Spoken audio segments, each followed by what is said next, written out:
and my job as producer to Chris is to keep this as short as possible. That's what he told me. So I will. Chris is head of IRIS, Integrated Refugee and Immigration Services. It's headquartered in New Haven. It's been around for at least 20 years. Chris has been its executive director for the last 10. Chris has a varied and interesting career. He certainly understands immigration and refugee status from a number of perspectives. Chris spent quite a number of years in the Jerusalem area, working with the Palestinian Authority for a period of time, developing institutional democracy or institutions of democracy with them. It was a mixed bag. But he's come here and led this, what I just know organizationally, and he's a master at organizational leadership. If you think about what's happened in the last 2 years, you want to talk about whipsaw experiences. He kind of was one of those organizations under the radar screen, and then all of a sudden, within about a 10-day period of time, he was on every news program nationally, all over, because IRIS was solving a problem that had suddenly occurred when all the Republican governors, including and most especially now our Vice President, decided that Muslims weren't allowed in their states. They didn't have the right to do that, but that didn't matter. They weren't allowed in their states. And IRIS agreed to take the family that was going to Indianapolis and take them here in Connecticut. So we had to ramp up that very quickly and then ramp up even more. And now has to draw back because we aren't getting as many refugees. So a master of management and organization, a caring individual and person very knowledgeable. And that's Chris. I want to say one more thing. One of the things that we at CCIU always wonder when we do a number of events all over the place is we always ask ourselves, well, what's the next step?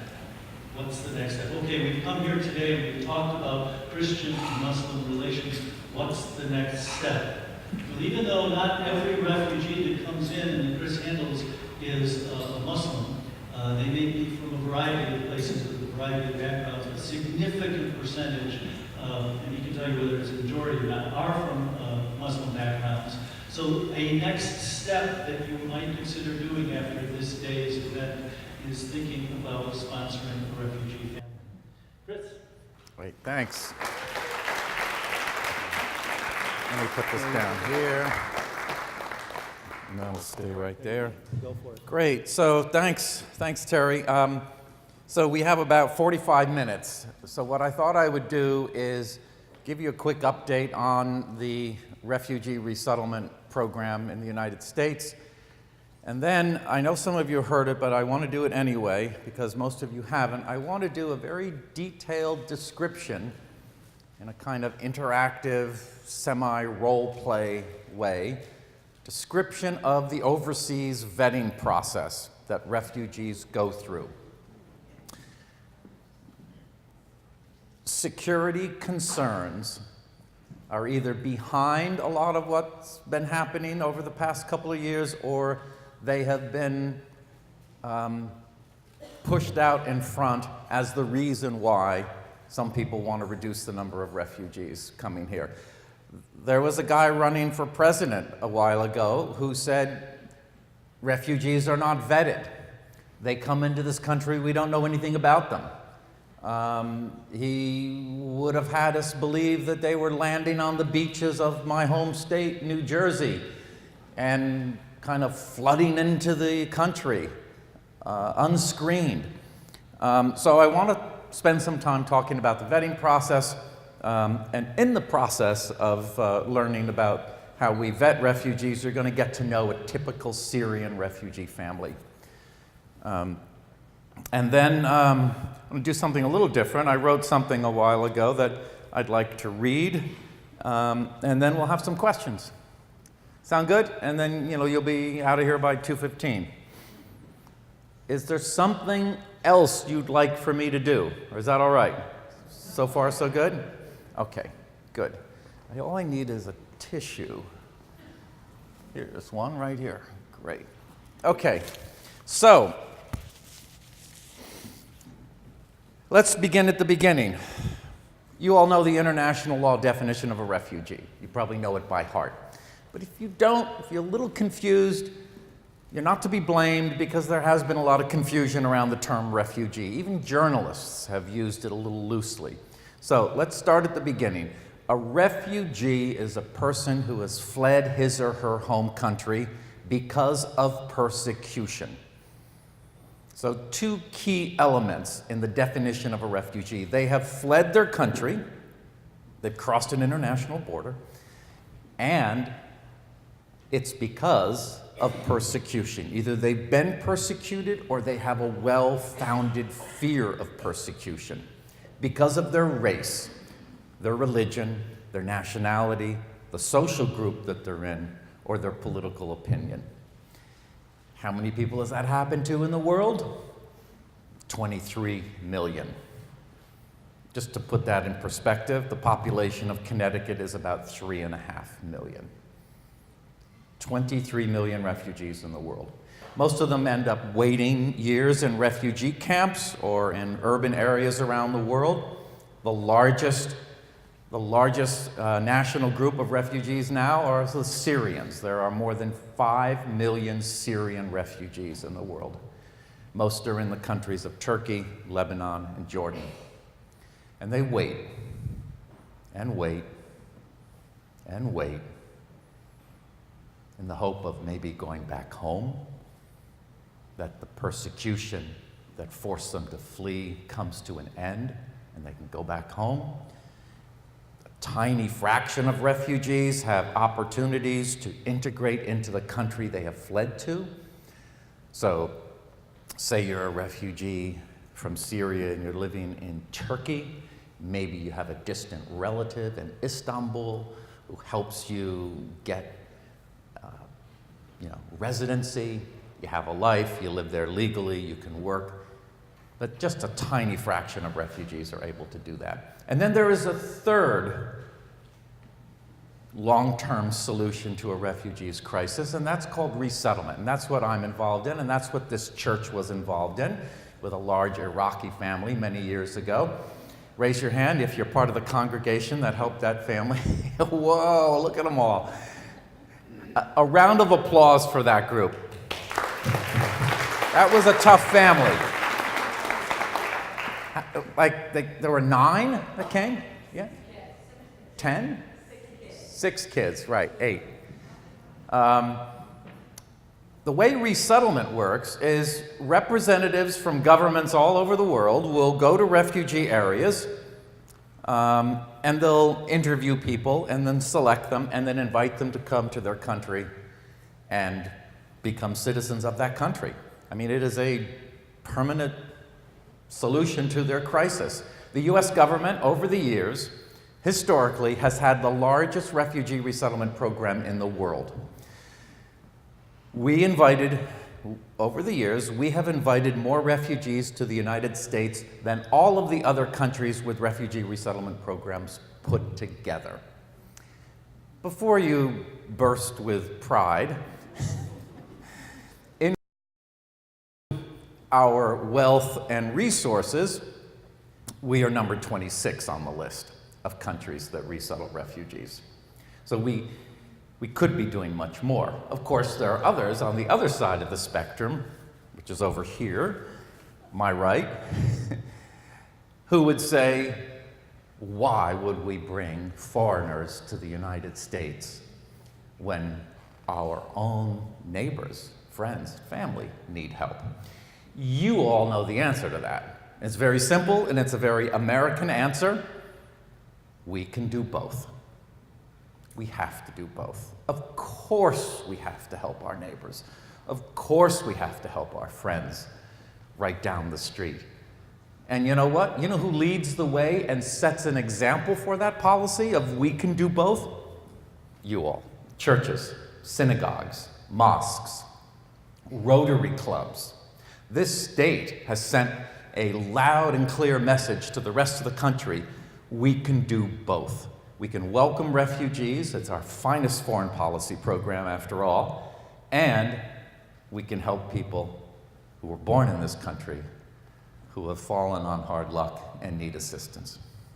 So, how does the resettlement program work? That's what I'm going to focus on now. The first thing you need to know, and you'll want to tell people you meet who are skeptical about refugee resettlement and the selection process, the first thing is we select and vet refugees overseas. We're not Germany, where hundreds of thousands of refugees have poured into our country and we're asking them to live in abandoned railroad stations or airplane hangars or old schools, and then one by one we let them out and adjudicate their cases to determine whether they meet that international law definition of refugee. That's not the United States. We go overseas, we send our State Department and Department of Homeland Security people overseas, and they interview refugees there. So that's what we're going to do today. We're going to pretend we're going to the Zaatari refugee camp, which is on the border. It's in Jordan, right next to the Syrian border, and there are thousands of refugees there from Syria, and we're going to walk through the process. I'm going to play the part of a U.S. government official, and my first stop is with the United Nations. You're wearing blue, so you will be a UN official. UNHCR, United Nations High Commissioner for Refugees, they run the camp. They're the UN agency that's responsible for operating refugee camps and protecting refugees. So, Ms. UNHCR official, I'm from the US government, the State Department. I'd like a list of the families in your camp that are most in need of resettlement.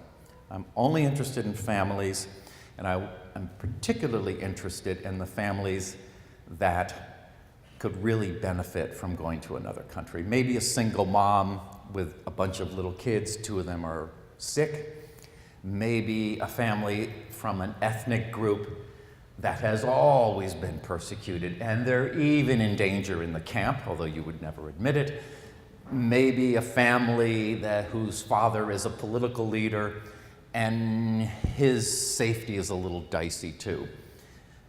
So, list of families most vulnerable, we'll say.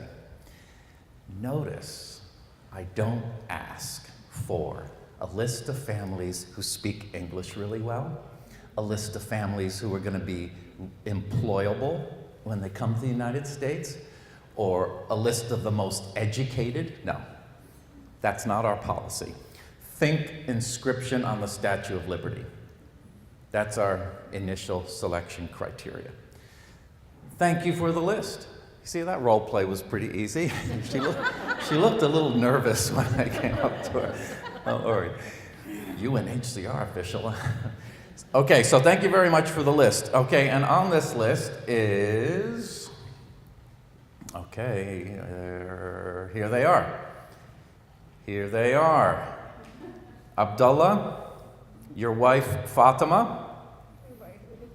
Sorry, okay, your wife Fatima and your 6-year-old daughter Selwa. Okay? You've always wanted to play the part of a 6-year-old girl, right? Okay. All right. So Abdullah, Fatima, and Selwa. I've got a little bit of information on you. Abdullah, I see that you are a baker in Homs. You're all from Homs, the city of Homs in Syria. Abdullah, you were a baker. You were one of about 20 bakers in Homs.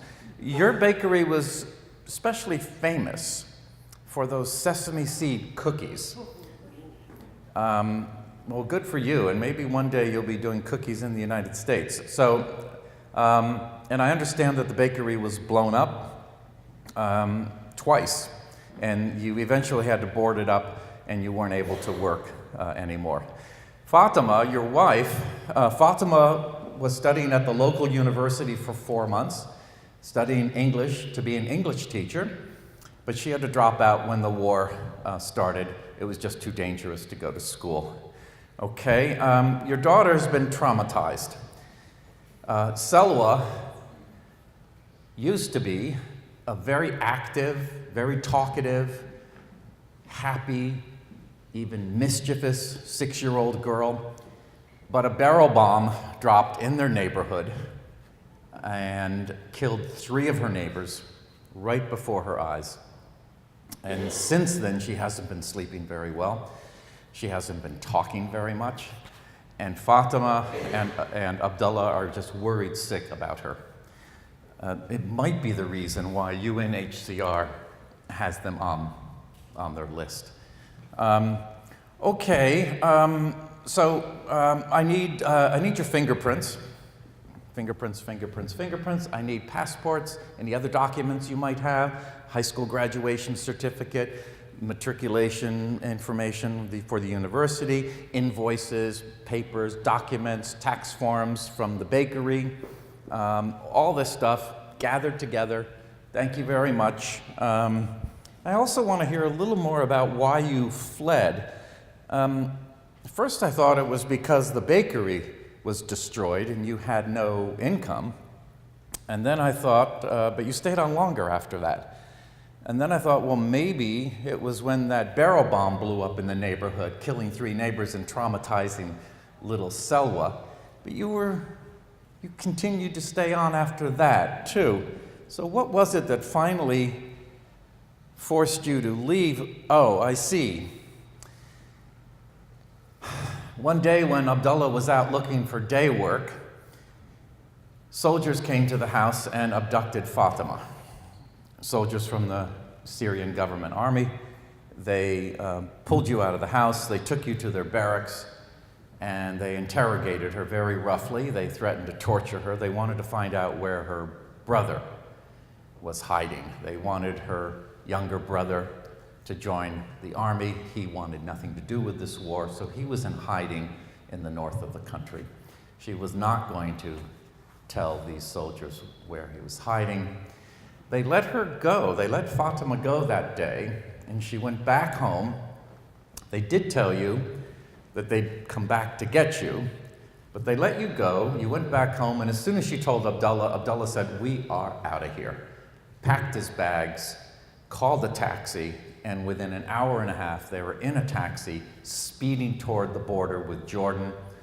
They crossed the border on foot, walking 2.5 miles, carrying heavy suitcases. At one point, they had to carry little Selwa.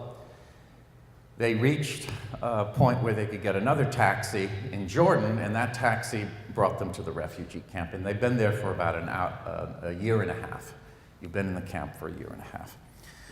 All right, so folks, this is a very little snippet of a 3-hour interview. At the end of that interview, I say, okay, thank you very much. We're going to process this information. We're going to send all those documents to the FBI. These are the FBI agents here. We're going to give all those documents to the FBI Forensics Laboratory. They're going to study those documents to make sure that they're not fraudulent and that they're authentic. We're going to also share this initial bit of information with the CIA and the FBI. But you can leave now. Don't call us. We'll call you. And they go. They go back to their camp. Section 23, tent number 78. That's where UNHCR placed them, and they wait 7, 8 months. And then they're invited back. It's good news. Back for a second interview. This time the interview is with the Department of Homeland Security. And I'll play the part of a Department of Homeland Security official, and the interview begins to feel a little more like an interrogation. Abdullah, I need the names of all of your relatives and all of your friends and the places where they lived. I need all of your addresses, the places where you've ever lived from the day you were born. I need all of your phone numbers.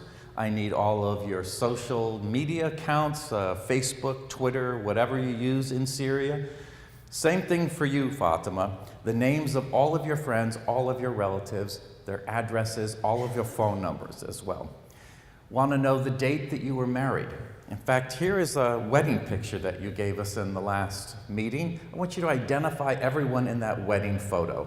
You see the circles around their faces? I want you to tell me who those people are. What was the date that the barrel bomb blew up and traumatized your daughter? What was the date that your bakery was shelled? Twice, both dates. And how about when those soldiers came to your house and abducted you? When did that happen? Fatima, I know you were at the university for just a short period of time, but I need to know the names of all of the professors, all of the courses, all of your friends. Were you a member of any society? Were you a member of any club? Were you politically active? Did you demonstrate the early days of the uprising? You demonstrated in the early days of the uprising, didn't you, Abdullah? And there's a photograph of him in one of the newspapers, and he's worried that he's a marked man. If he were to go back to Syria, the government would get him. All right.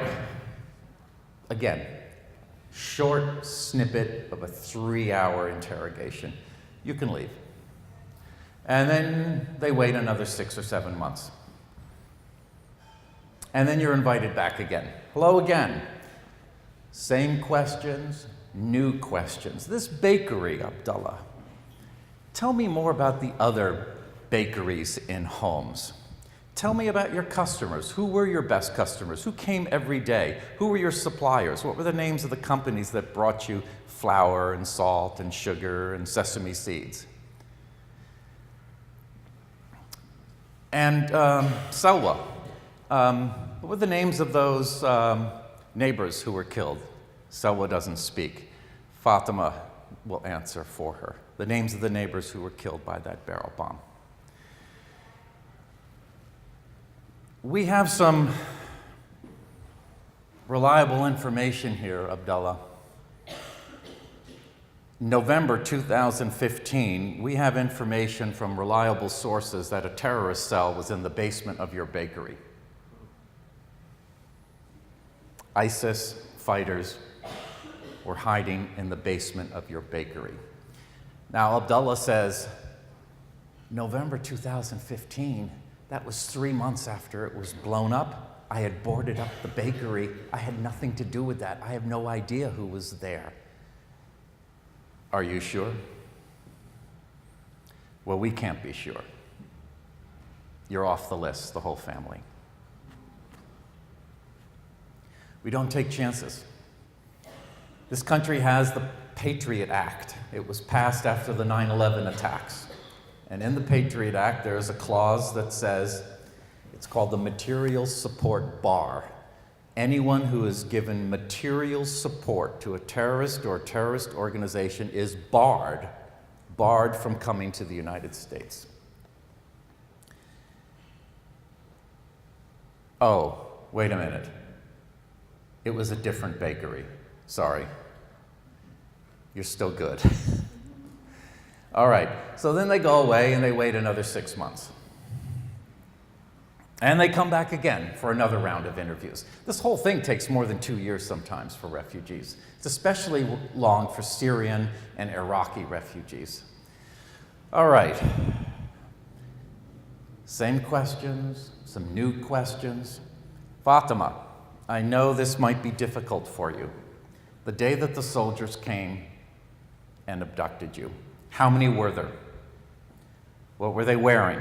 What kind of uniforms? What kind of insignia? What kind of accents? Were they from Damascus? Were they from Aleppo? Were they from Homs?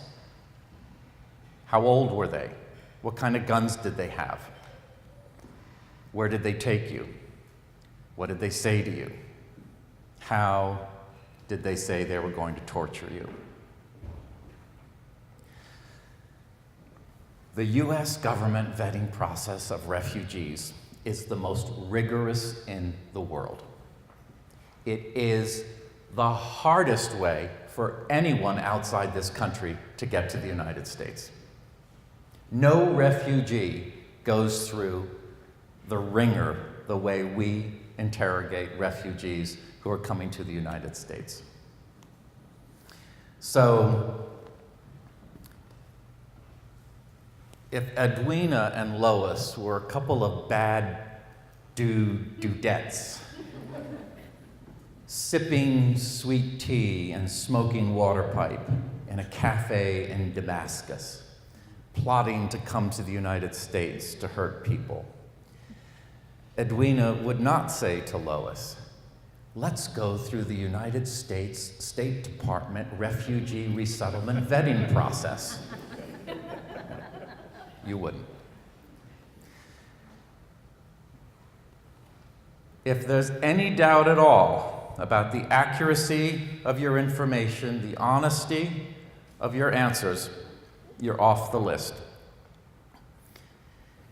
But they make it. After waiting 2.5 years, they get a message that says, okay, you have passed through the security vetting process. The next stage for them is a health screening process, which is not as rigorous as the security vetting. We're looking mainly to see if you've got some communicable diseases, active tuberculosis, something that might be contagious and pose a public health risk to people here in the United States. And you pass through that. I mean, there is a mental health issue, probably PTSD with your daughter Selwa, but that won't keep somebody out. Again, think inscription on the Statue of Liberty. So you're going to come to the United States. You need to sign a promissory note because you have to take out a loan to cover your airfare to come here. U.S. is not going to pay your airfare to get you here. Now, I can tell you look shocked by that information. Or maybe not, maybe you knew. Every refugee has to pay their way to come to the United States. This is a modestly funded program. So when you go home tonight and someone says, "What did you hear today?" You talk about this presentation, and they say, "Oh, why are we spending so much money on refugees?" You can say, "Well, actually, we don't spend that much money on them. They have to pay their way to get here." Pay their way when they have no money. I mean, Abdullah is saying, he hasn't had an income for the last 2 years. They're deep in debt. He tried to work at the refugee camp. He tried to leave the refugee camp to get work in Jordan. He was arrested 3 times by Jordanian police. But nevertheless, you have to take out loans to cover your airfare. So start packing your bags. One more question for you. Do you have any friends or family in the United States who can help with your resettlement? Uncle Ahmed in Detroit, yeah. Sister Miriam in Miami, no? Okay. If that's the case, and that usually is the case with most Syrian refugees, they're going to be arbitrarily assigned to a state that they've never heard of and cannot pronounce. You're going to Connecticut, okay?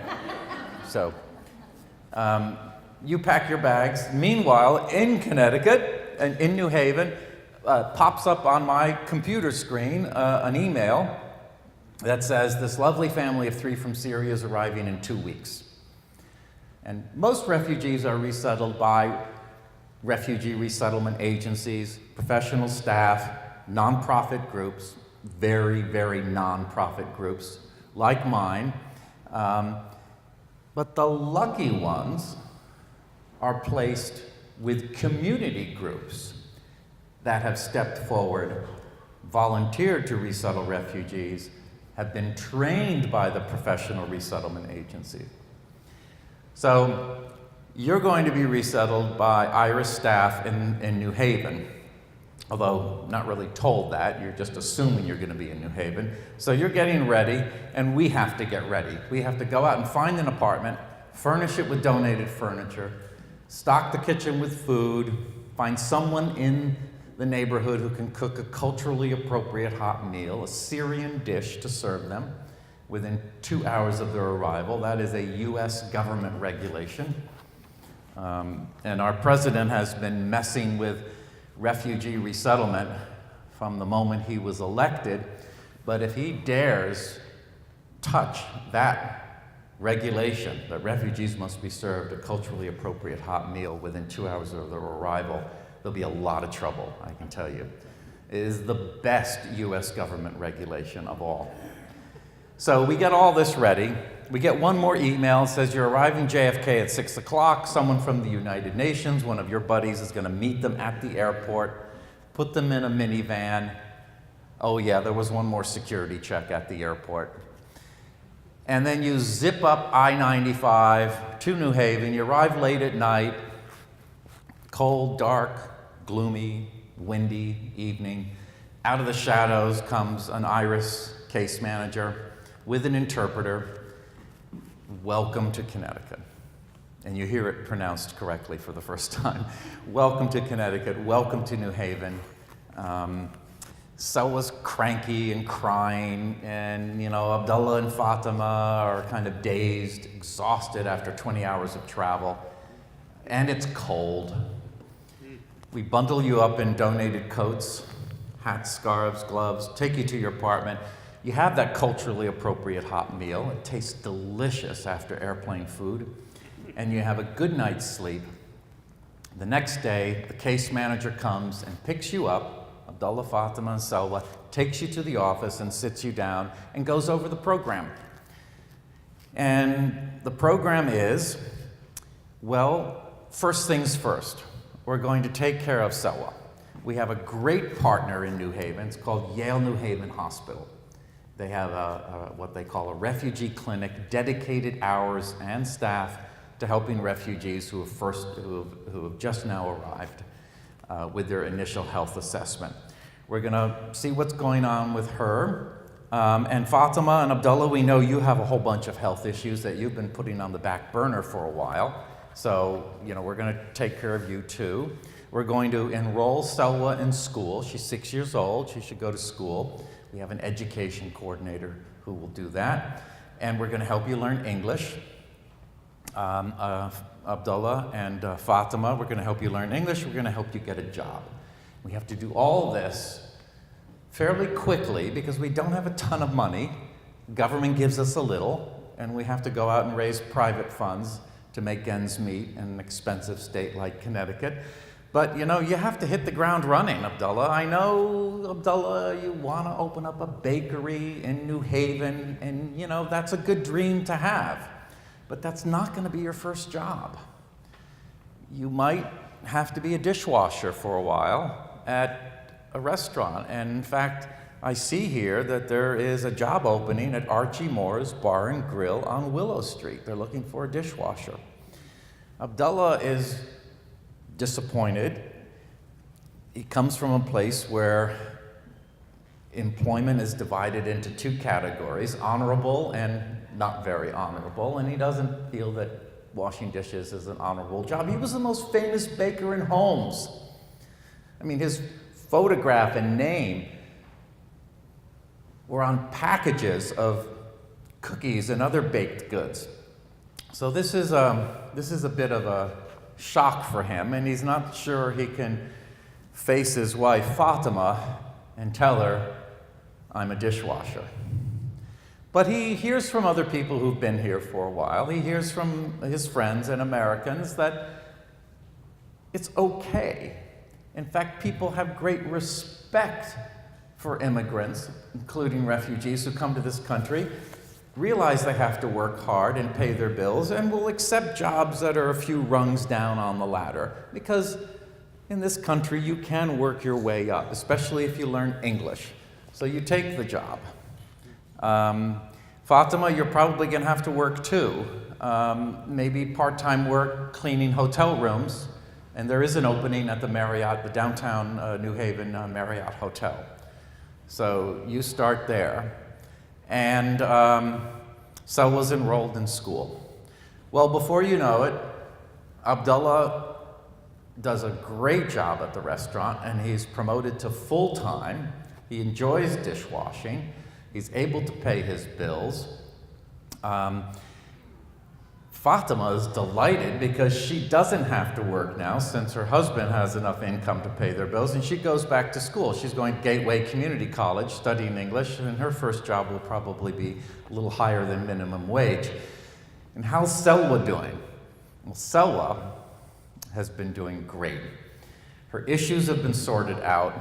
She's talking again. She's learning English faster than her two parents. She's become the family interpreter. She's interpreting for the landlord, you're the landlord, who says, "Where is October rent? You're way late." And we just heard last month at the Fairhaven K-8 school, she was selected as Student of the Month. Great job, Selwa. This is happening all over the country. Yes, some families need a little more help. Some families come with more obstacles. Some families have maybe just one parent and several little kids, none of them old enough to be in school yet. That takes longer. We need to raise money to help them out a little bit longer. But it is an amazing program.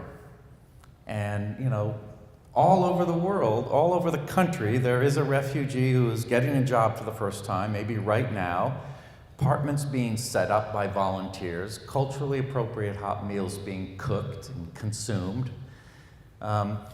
Women who have never worked outside the home are getting jobs for the first time and are excited about that. And kids learning English faster than you can imagine. So why would anyone want to mess with a program like this? Why would anyone want to attack refugee resettlement, symbolized by the Statue of Liberty? Albert Einstein was a refugee. It's part of this country's DNA to welcome persecuted people from all over the world. Well, you know what's happened. Sympathy for refugees was at an all-time high in late summer of 2015, especially when that heartbreaking photograph of a 4-year-old Syrian child drowned and his body was on the beach, a Turkish beach.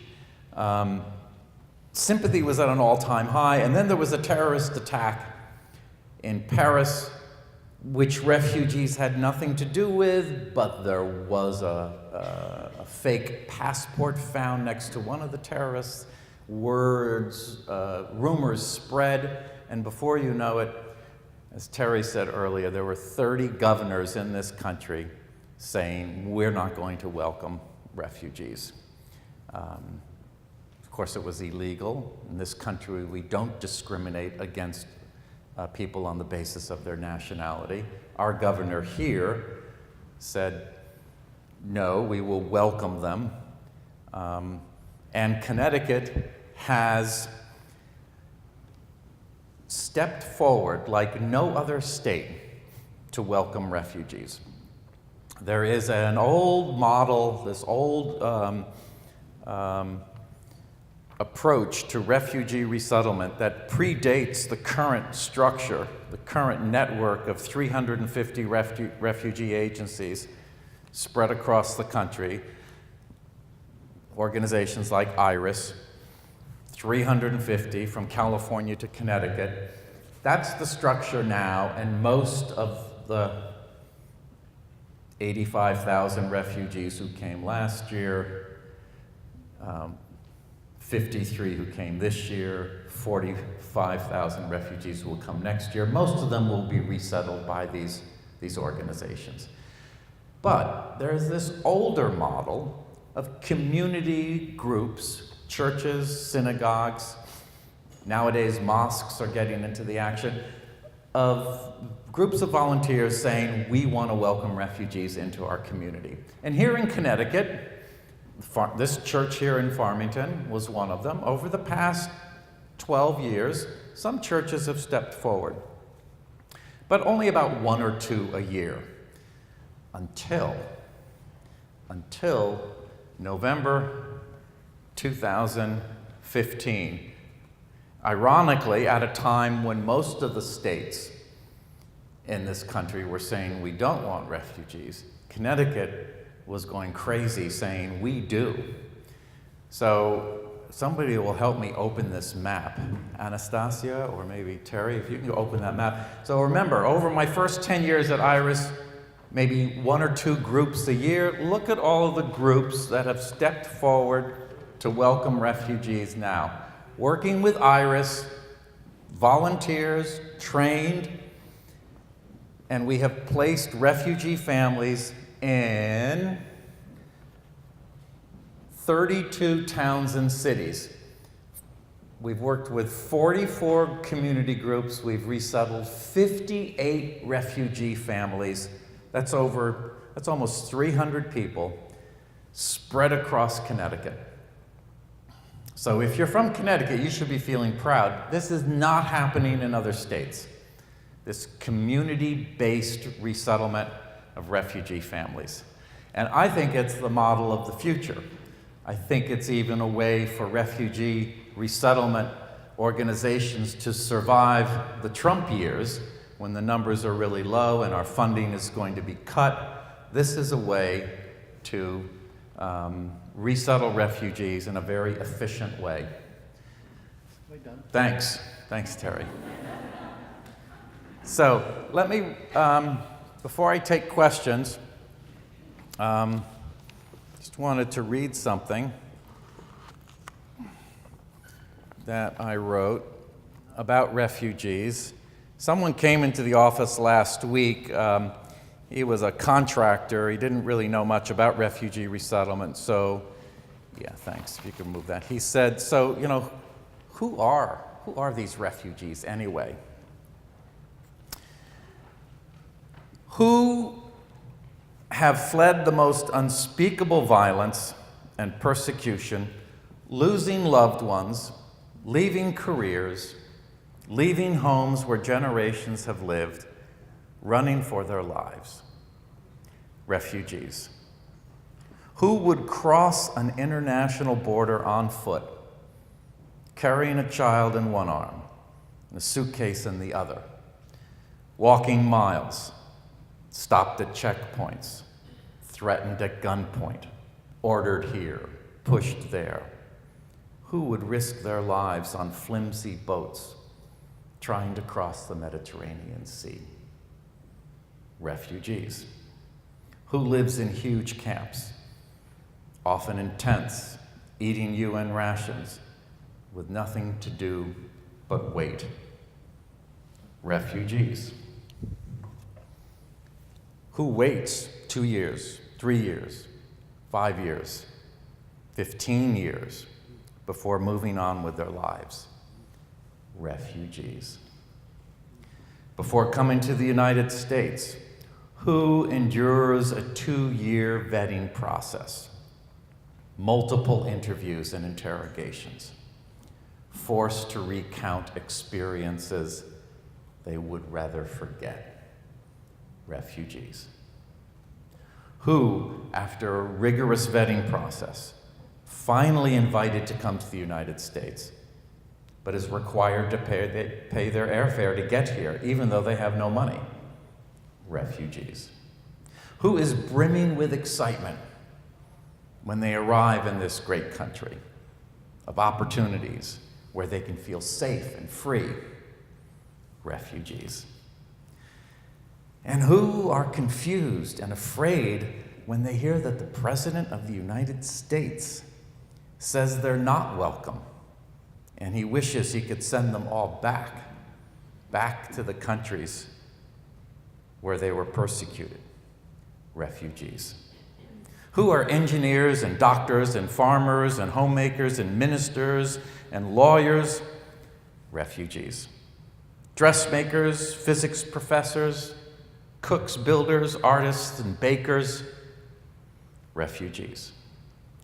Who, after receiving an initial investment of government funds, end up contributing billions to our nation's budget and strengthen our economy? Refugees. Knowing as adults they might never learn English or have a job like the one they left behind, or have the status and the respect they once had. Who comes to the United States and is willing to sacrifice so much for their children to have a future? Refugees. Who are these people who struggle to learn the English language, accept a job, any kind of a job, just to pay their rent, try to focus on the future, but news from back home of car bombings and kidnappings remind them of the past and the loved ones they've left behind? Refugees. Who are these people who remind all of us of the things we take for granted in this country and remind us of the meaning of the Statue of Liberty? Refugees. Women who've never worked outside their home, tough, smart, hard workers who raised children and ran households. But in this country, they have to get jobs and make money. And they do. Who are these women who proudly show us their first paycheck? Refugees. They learn new skills, how to speak English, how to shovel snow, how to walk on ice. Sometimes they fall, but they get up and keep trying.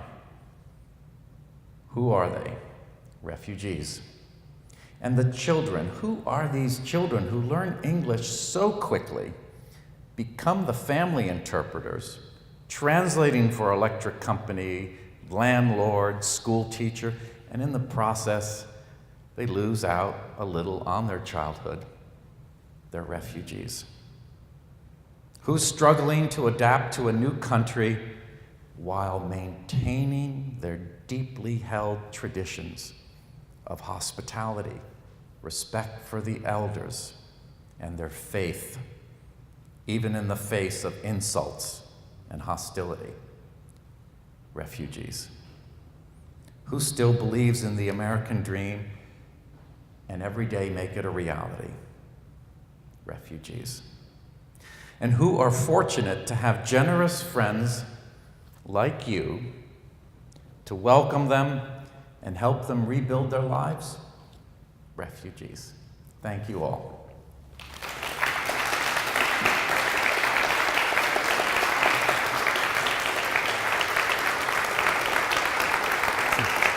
So, we got time for some questions, and your hand shot up immediately. Yeah. Now, what about, say, couples with no children or single individuals? Where are they on the pecking order? Pretty low on the list. Single men? Yeah. Very few single men are coming nowadays. Yep. What happens to them? Like, what, if they go to the camp, what's their fate? Well, they get married. Single men, very, very few single men from Afghanistan, Iraq, and Syria coming these days. We're still getting some single men from Eritrea, but it's almost all families. And they wait. Less than 1% of the world's refugees are resettled. So it's not as though, millions and millions of refugees are being resettled around the world and just the single men are left behind. No. There are millions of families that are being left behind as well. Yeah.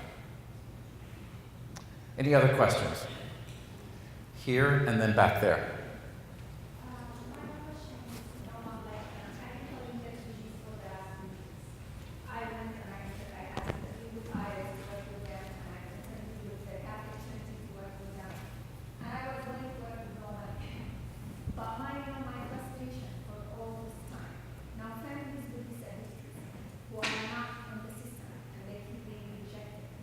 Families with disabilities who are still overseas, they're here, okay? And they've applied for disability assistance and they're rejected. Now, what happens to this family? What next? Why would they stay to make people that they can't take care of? If we don't keep raising money, every time they're shy to ask us, Right. we see eviction notice and they Right. coming to the house. So we have to raise money to pay their bills, to pay their even they're shy to ask for stuff for their children. Yeah. Even the STEM is not for them for the month. So what next? We do this and they're still the same. Number one, you should talk to me, and we'll see if we can figure out a way to help them out. our laws here are really tough. United States disability regulations have a basic principle that you have to be really disabled and really not able to work in order to get assistance. And you know, we have attorneys who have appealed cases and pushed it, but at the end of the day, yeah, and it's the same for some Americans. There are many people born in this country, live their whole lives here, have some disabilities, they're applying, and they don't get accepted either. It is tough. But this family, you know, this is like how you example, when a person has no arm, no arm, and his father died in the war, and he has a son there. Sounds like we need to help you appeal that case. So afterwards, you and I will talk, okay? Yes, back here. Yeah, I just wanted to ask about something you threw in there, which was after all of this screening, they come to the United States, and by the way, there's another screening at the airport. There's a security check at the airport. Is that, does anyone get turned back? Well, only after a president has quickly signed an executive order without thinking about the consequences, then yes, people are stopped at airports. But in my 12 years of been doing this, 12 years of working at IRIS, no refugee has ever been stopped and sent back from the airport here. We've had some people who were delayed for long periods of time. I don't know, maybe their papers weren't in order, maybe there was a mix-up with a name, maybe a name on their passport didn't match the name on the immigration form, things like that. There was someone who was held up for 2 days at a transit airport in Frankfurt, but generally, no, they passed through. Is there an issue with one of the complaints I heard with objections to refugees is people who go on public assistance? Mm-hmm. Where does that fit in, or does it? If they're not citizens, yeah, of course. Are they eligible for school, public this, public that? They are. Refugees are the most documented immigrant in the country. So they're eligible for food stamps, for cash assistance. In fact, this woman here was complaining that food stamps and cash assistance is usually not enough. You know, we know that. It's not supposed to be enough. The whole philosophy of our welfare system nowadays is to force people to get off welfare and work. So they are eligible for food stamps and cash assistance. They get that. If they want to get on a waiting list and wait 2 or 3 years, they are eligible for Section 8 housing. It's a long wait. I know you're rolling your eyes, but you know, it is available. So yes, they do go on assistance, but yes, 8 months of health insurance. And then if the family's got children, they're eligible for Husky, ongoing medical assistance. So yes, your friend is correct. They do receive government assistance. But when research is done on the cost and benefit of refugee resettlement, yes, there is an initial cost.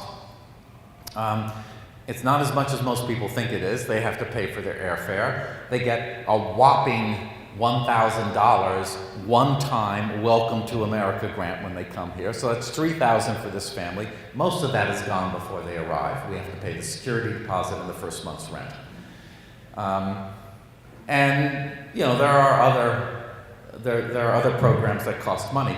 But if you look at 10 years out, and then 20 years out, and 30 years out, refugees contribute a net billions of dollars to our economy. And it's a great investment. About half of my salary comes from, our budget is about $2 million, 60% is government funded, your tax dollars. And I've worked on a lot of programs around the world that were paid by tax dollars. This one is the best. It is the most efficient by far. It's a public-private partnership. When I did overseas development work, there was no private contribution to that. Every dollar that goes into refugee resettlement from your taxes leverages $4 or $5 of private contributions, either in volunteer time, or furniture donations, or financial contributions. So this, you get a lot of bang for the buck in refugee resettlement. So, I don't know, about half of my salary comes from government, and the other half comes from private contributions. One more question, this woman in the back. You got it? Two questions, actually. One is this only the people who can afford to come out of these places, and these are the wealthy people? No, it has nothing to do with their wealth. Because they have to pay for their... They take out loans. Yeah. No, in fact, the vast majority of people we have welcomed are kind of blue-collar, working-class, kind of salt-of-the-earth type folks, not wealthy. There were some wealthy people when we were resettling a lot of Iraqi refugees. I mean, there were some refugees who had lived in villas in Baghdad. Their kids went to the finest schools. They had 3 or 4 Mercedes. Lost it all. And they come to the United States, and we welcome them into a life of, initially anyway, a life of poverty. And the other question is, are they getting counseling for being traumatized? Are they getting counseling for being traumatized? Yes. I mentioned that Yale New Haven Hospital is an incredible partner. We are the envy of all of the other 349 refugee resettlement agencies in the country. One reason why they're so incredible is because they have psychiatrists. They have child psychiatrists. Some of them speak Arabic, Swahili, French, Dari, Farsi. And not just at Yale New Haven. The refugees who are resettled by community groups all over the state are using hospitals all over the state. And they also have stepped forward to provide excellent services. So thank you, Connecticut, for being such, welcoming people. Thanks. No, thank you. Thanks. I got told this.